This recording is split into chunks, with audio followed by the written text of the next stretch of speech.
different.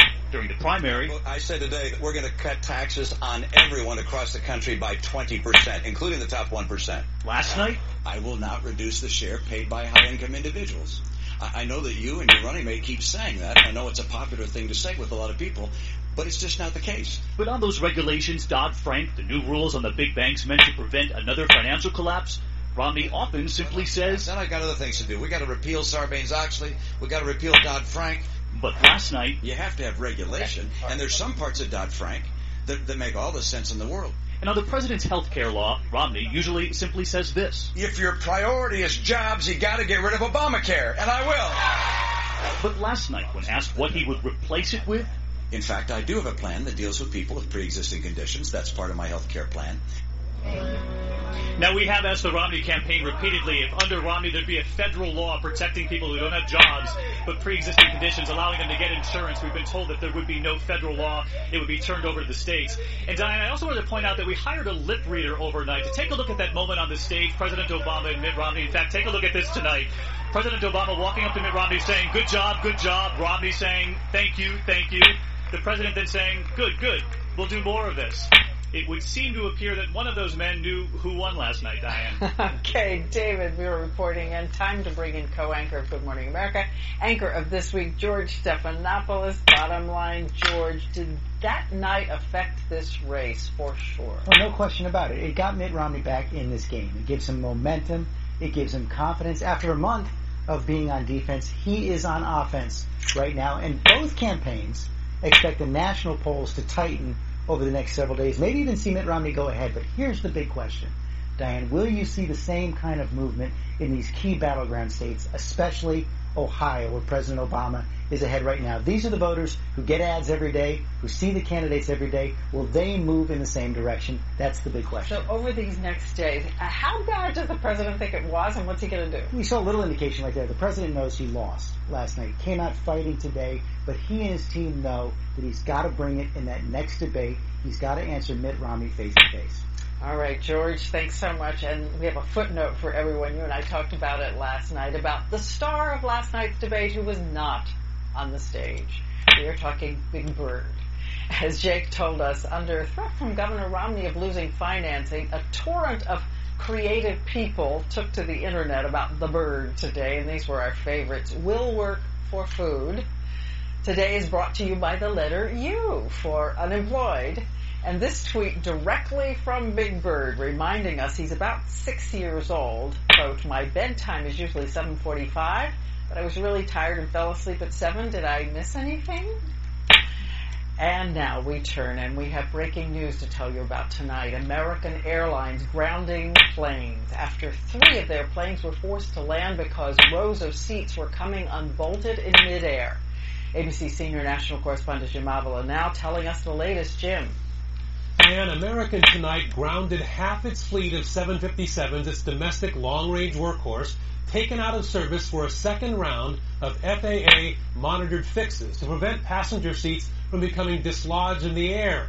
At one point, one of them even turned over backwards into the row behind it. The airline's engineering team has decided the locking mechanism that secures the seats to the floor must be enhanced. It's another setback for American, which suffered record delays in September for what it blamed on labor troubles, claiming its pilots intentionally caused delays twice as often as its competitors, something the pilots' union has denied. The seat issue, though, ratcheted up the airline troubles to a safety issue. The seats on 3 flights came unhinged. Just yesterday, American said it had finished its inspections, but now is ordering mechanics to fix the seats again wherever the 48 planes involved land next, anywhere in the country, a move that will cause cancellations and more delays through Saturday for American. Diane? All right, Jim, thank you on this breaking news. And now we have a number on financial news that is worth paying attention to. 2.69%. That is now the new record low for a 15-year fixed mortgage. The rate on a 30-year loan is down to 3.36%. That is good news for anyone looking to buy a home or refinance. We also have a note from overseas and the new threat that the turmoil in Syria will spread to a NATO ally, Turkey. Turkey unleashed a hailstorm of shells on Syria today in retaliation